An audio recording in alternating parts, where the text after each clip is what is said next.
எம்ஜிஆர்னா யார் தெரியும்ல? அவரு மாஸ்னா என்னன்னு தெரியும்ல?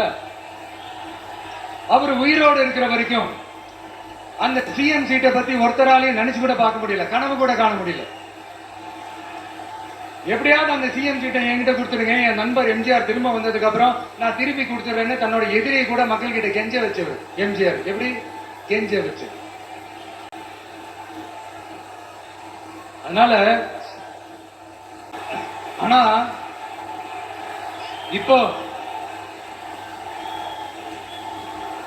அவர் ஆரம்பிச்ச அந்த கட்சியை, எம்ஜிஆர் அவர்கள் ஆரம்பிச்ச அந்த கட்சியை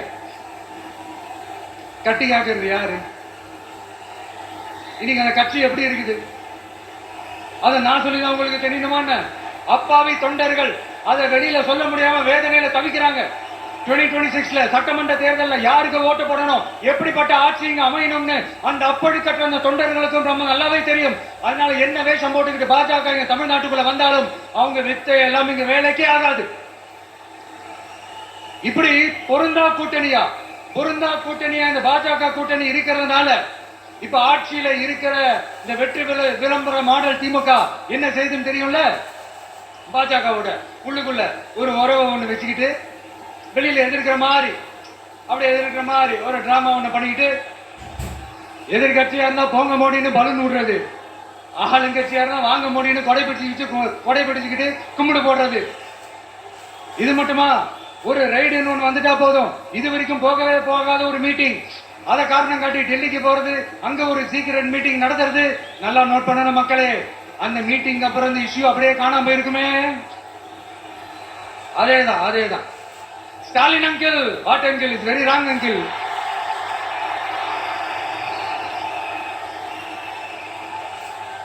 இப்படி தமிழ்நாட்டுல இப்ப நடக்கிற இந்த ஆட்சியினுடைய லட்சணத்தை பார்த்துக்கிட்டு நாம எப்படி சும்மா இருக்க முடியும்? ஒரு தவறு செய்தால், அதை தெரிந்து செய்தால், அவர் கபட நாடக மு.க. ஸ்டாலின் அங்கிளாகவே இருந்தாலும், அங்கிள் உங்களுக்கு மனசாட்சின்னு ஒண்ணு இருந்துச்சுன்னா நாங்க கேட்கிற கேள்விகளுக்கு மட்டும் கொஞ்சம் பதில் சொல்லுங்க அங்கிள். நீங்க நடத்துற இந்த ஆட்சியில நேர்மை இருக்கா? நியாயம் இருக்கா? ஊழல் இல்லாம இருக்கா? சட்டம் ஒழுங்கு சரியா இருக்கா? பெண்களுக்கு பாதுகாப்பு இருக்கா? பொதுமக்களுக்கு பாதுகாப்பு இருக்கா?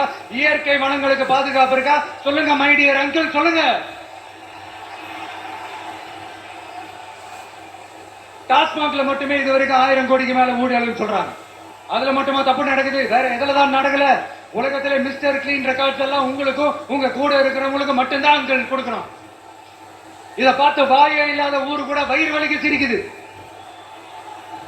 பெண்களுக்கு 1000 ரூபாய் கொடுத்துட்டீங்கன்னா போதுமா அங்கிள்? அப்படியே மூடி மறைச்சிடலாம் பாக்குறீங்களா? படிக்கிற இடத்துல, வேலைக்கு போற இடத்துல, வெளியில போற இடத்துலன்னு அவங்களுக்கு பாதுகாப்பே இல்லைன்னு ஒட்டுமொத்த பெண்களும் கதறாங்க. அந்த கதறல் சத்தம் ஏதாவது உங்க காதுல கேக்குதா அங்கிள்? இதுல வேற உங்களை அப்பான்னு கூப்பிடுறாங்கன்னு வேற சொல்றீங்க. What is this uncle? Is very very wrong uncle, is very very wrong. பெண்களுக்கு மட்டுமா பொய் வாக்குறுதி கொடுத்து ஏமாத்துறீங்க? அரசு ஊழியர்கள், ஆசிரியர்களை ஏமாத்துறீங்க, விவசாயிகளை ஏமாத்துறீங்க, பரந்தூர்ல பாதிப்பே வராதுன்னு சொல்லி ஏமாத்துறீங்க, மீனவர்களை ஏமாத்துறீங்க, போதைப் பொருள் கலாச்சாரத்தை ஒழிக்காம ஏமாத்துறீங்க. ஐயோ very very வஸ்ட் uncle, very very வஸ்ட். எப்படி கேட்டாலும் இவங்க கிட்ட இருந்து எந்த பதிலும் வரப்போறதில்லை. ஏன்னா இருந்தா தானே. இப்ப ஆட்சியில இருக்கிற நம்மளுடைய அங்கிள் பதில் சொல்றது இருக்கட்டும். மக்களை நீங்க சொல்லுங்க, நீங்க உண்மையை சொல்லுங்க. செய்வோம்னு சொன்னாங்களே, சொன்னதெல்லாம் செஞ்சாங்களா? உங்களை தான் கேட்கிறேன், சொன்னதெல்லாம் செஞ்சாங்களா? சத்தமா மை டியர் அங்கிள், கேக்குதா? மக்களோட சத்தம் கேக்குதா? இது வெறும் சாதாரணமான முழக்கம் தான்.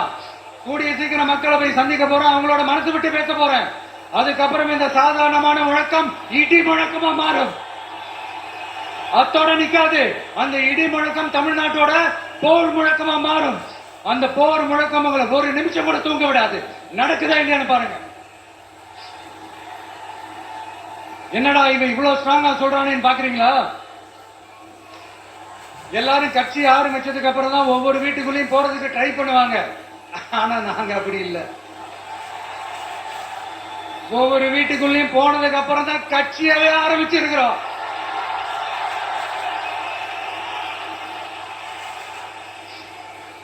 அதனால ஒட்டுமொத்தமா எல்லாருமா சேர்ந்து இந்த திமுக ஆட்சிய, கபட நாடக திமுக ஆட்சிய 2026 தேர்தலில் வீட்டுக்கு அனுப்புறோம்.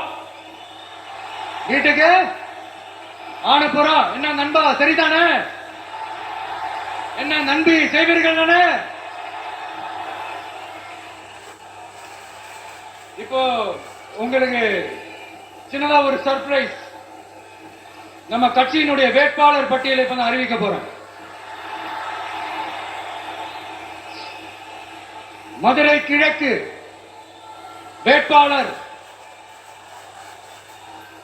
விஜய். இன்னும் முடிக்கல, ஒரு நிமிஷம், இன்னும் முடிக்கல. மதுரை மேற்கு வேட்பாளர்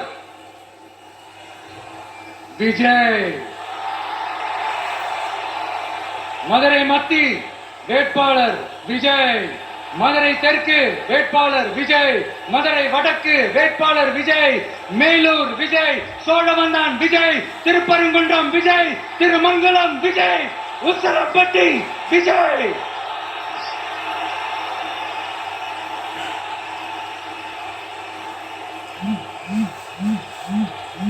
என்னடா எல்லா தொகுதியிலையும் ஒரே வேட்பாளர்னு பாக்குறீங்களா? 234 தொகுதியிலையும் இந்த விஜய் தான், அதாவது உங்க விஜய் தான் உங்க சின்னம். இன்னும் சிம்பிளா சொல்லணும்னா, உங்க வீட்டுல இருக்கிற ஒருத்தர் தான் வேட்பாளரா நிக்க போறாங்க. அந்த வேட்பாளரும் நானும் வேறு வேறு இல்லை. நீங்க அவருக்கு ஓட்டு போட்டீங்கன்னா எனக்கு ஓட்டு போட்ட மாதிரி.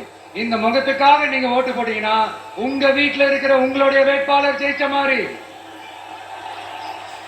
என்னடா இவர் ஏதோ ஓவரா சொல்றாருன்னு நினைக்கிறானா? பிராக்டிக்கலா அப்படிதான் இருக்கும், அப்படிதான் இருக்கணும். நீங்களும் அப்படிதான் நினைப்பீங்கன்னு நான் நம்புறேன். ஏன்னா இது நம்மளை விட நம்ம எதிரிகளுக்கு இன்னும் நல்லாவே தெரியும். அதனால எல்லாம்